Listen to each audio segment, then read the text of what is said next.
बिस्मिल्लाहिर्रहमानिर्रहीम अल्हम्दुलिल्लाहि रब्बिल आलमीन वस्सलातु वस्सलामु अला सय्यिदिल अंबिया'i वल मुरसलीन। अल्हम्दुलिल्लाह अज़्ज़ा वजल हम तजवीद के साथ कुरान पाक को पढ़ना सीख रहे थे।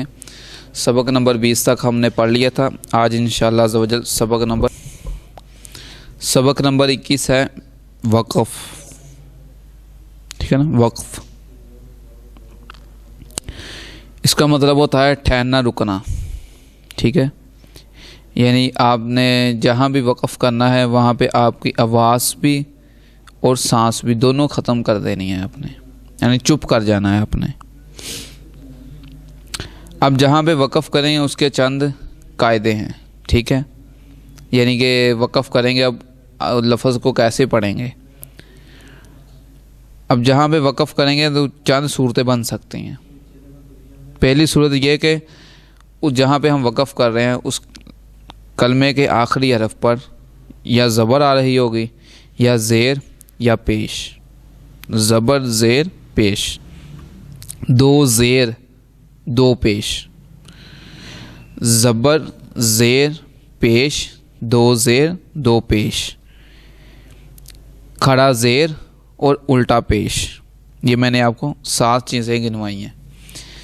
अगर इनमें से कोई आ जाए तो हमने वक़फ़ में उसको साकिन कर देना है। यानी कलमा के आखिरी हरफ पे इन 7 में से कोई आ जाए तो हमने उसको साकिन कर देना है। अब कलमा के आखिरी हरफ पर अगर 2 ज़बर आ जाए तो फिर हमने उसको अलिफ मद्दा में बदल देना है। ठीक है, उसको अलिफ मद्दा में बदल देना है। इसी तरह कलमा के आखिरी हरफ पर खड़ा ज़बर आ जाए, हुरूफ़े मद्दा आ जाए या साकिन हरफ आ जाए, ये सारी चीज़ें मैं आपको पीछे पढ़ा चुका हूँ, आपको याद होनी चाहिए। तो जब हम वक़फ़ करेंगे तो फिर उसको हम तब्दील नहीं करेंगे। यानी हुरूफ़े मद्दा आ जाए, साकिन हरफ आ जाए या खड़ा ज़बर आ जाए, हमने वहाँ पे वक़फ़ करना है तो उसको वैसे ही पढ़ देंगे, उसको तब्दील नहीं करेंगे। हाँ, अगर कलमा के आखिरी हरफ पे गोल ता आ जाती है, गोल ता, तो उसको हमने हाँ से बदल देना है। ठीक है, वक़फ़ में जब हम वहाँ पे करेंगे तो उसको हाँ में तब्दील कर देंगे।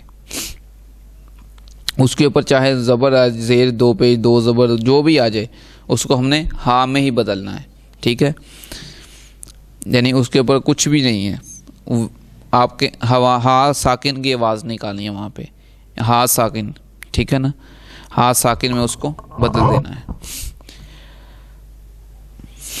हाँ, अगर वक़फ़ में किसी कलमा के आखिरी हरफ पे शद आ जाए, तशदीद, तो उसकी तशदीद बाकी रहेगी और उसके ऊपर जो ज़बर ज़ेर पेश होगी वो हमने ख़त्म कर देनी है, यानी वो हम नहीं पढ़ेंगे।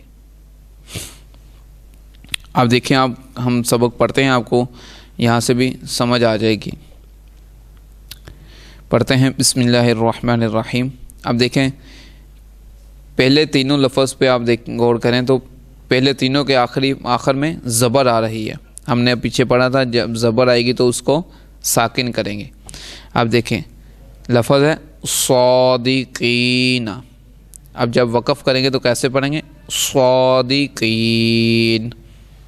ठीक है, ऐसे ही था नादिमीन, नादिमीन। मुस्तकीम, मुस्तकीम। ठीक है ना, ज़बर थी उसको हमने साकिन करना था। ऐसे ही आगे देखें, ज़ेर आ रही है तीनों में तो इसको भी हमने साकिन। फीही, फी। ठीक है, शाफ़तैनी, शाफ़तैन। बिलहक़्क़ि, बिलहक़्क़। मैंने आपको बताया था जब शद आ जाए शद बाकी रहेगी और उसके ऊपर जो ज़बर ज़ेर पेश होगी वो हम नहीं पढ़ेंगे। बिलहक़्क़ि था, काफ के ऊपर शद थी। अब देखें, जब हम वक़फ़ कर रहे हैं तो शद बाकी है और उसकी जो ज़ेर थी वो हमने नहीं पढ़ी। बिलहक़्क़। ठीक है, नस्तईनु नस्तईन, यशाउ यशा, मिन क़ब्लु मिन क़ब्ल। अब इसमें पेश थी तीनों में। अब आगे देखें दो ज़ेर, शाहरिन शाहर, शैइन शै, किस्त किस्त, लहवुन लहव, कदीरुन कदीर, बरकुन बर्क। ठीक है ना। अब यहाँ तक था जो हमने पढ़ा था ज़बर ज़ेर पेश, दो ज़ेर दो पेश, उसको साकिन करना था। अब उससे अगले हमने बात पढ़ी थी खड़ा ज़ेर और उल्टा पेश। अब देखें उनकी मिसालें, बिही बिह, जो नीचे अल्फाज लिखे हुए हैं ना वो वक़फ़ की हालत में उन्होंने लिखे हुए हैं।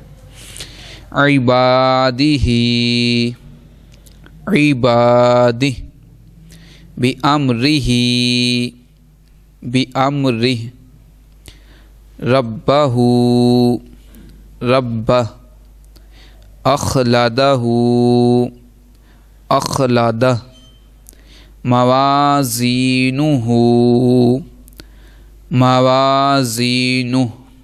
ठीक है, यहाँ तक था उल्टा पेश तक कि हमने उसको साकिन करना है। अब देखिए हमने उसके बाद पढ़ा था कि अगर दो ज़बर आ जाए तो फिर उसको अलिफ मद्दा में बदल देंगे। अल्फाफन, अब इसमें जब वक़फ़ करेंगे अल्फाफा, इल्मन इल्मा, नबियन नबिया।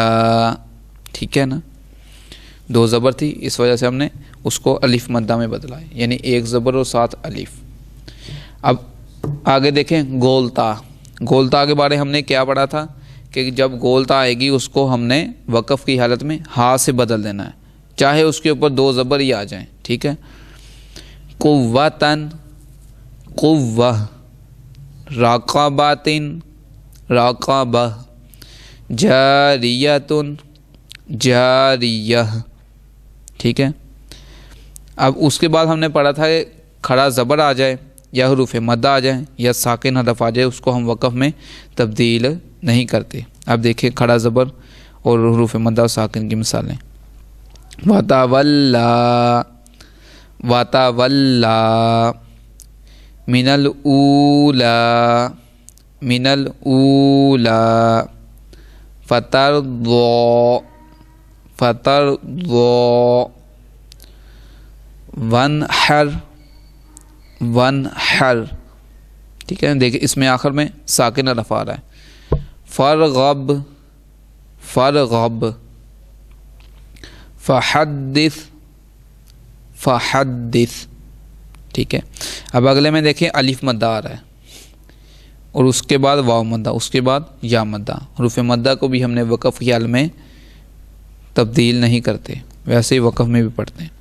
फ़ीहा फ़ीहा, तहतदू तहतदू, कौली कौली। ठीक है ना। अब इसके बाद उन्होंने कुछ लफ्ज़ हैं उसको आपने ज़हन इस तरह ज़हन में रखना है, उस बारे में कैसे हमने उनको पढ़ना है। आप देखें इसमें आपको छोटी एक नून लिखी हुई नज़र आ रही होगी, अल्फाज के नीचे छोटी नून लिखी हुई नज़र आ रही होगी। तो इनको पढ़ने का तरीका ये है कि अगर तो हमने पिछला लफ्ज़ पढ़ के रुकना है, अगले को अलग पढ़ना है, तो फिर हम इस छोटी नून को नहीं पढ़ेंगे। अगर हमने इनको पढ़ के साथ ही अगले को पढ़ना है, यानी दरमियान में वक़फ़ नहीं करना, तो फिर हम इस नून के ज़रिए अगले हरफ को पढ़ेंगे, अगले लफ्ज़ को पढ़ेंगे। ठीक है ना, यानी ये छोटी नून जो लिखी हुई है इसके साथ हम अगले को पढ़ेंगे। अब मैं आपको पढ़ के बताता हूँ, आपको समझ आ जाएगी। खैरानिल वसियतु। ठीक है, खैरानिल, ये छोटी नून में पढ़ा हूँ, नून ज़ेल नाम निल, खैरानिल वसियतु। ठीक है, अगर मैं एक यानी खैरा को पढ़ के रुकता हूँ तो फिर कैसे पढ़ूँगा?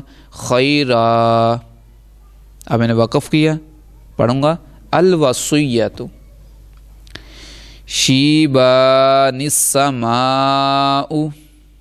ठीक है, शीबा, अब मैंने वक़फ़ किया, अस्समाउ, ठीक है, मुनीबिनिदखुलूहा, मुनीब, उदखुलूहा, मुबीनिनिक़तुलू, मुबीन, उक़तुलू, क़दीरुनिल्लज़ी, क़दीर, अल्लज़ी, ख़बीरानिल्लज़ी, ख़बीरा, अल्लज़ी। तो इस तरह आज हमारी ये तख्ती मुकम्मल हुई। तो इसको ज़्यादा से ज़्यादा पढ़ें। तो अल्लाह ताला से दुआ है कि अल्लाह ताला हमें सही मन में कुरान पाक पढ़ने की तौफ़ीक़ अता फ़रमाए।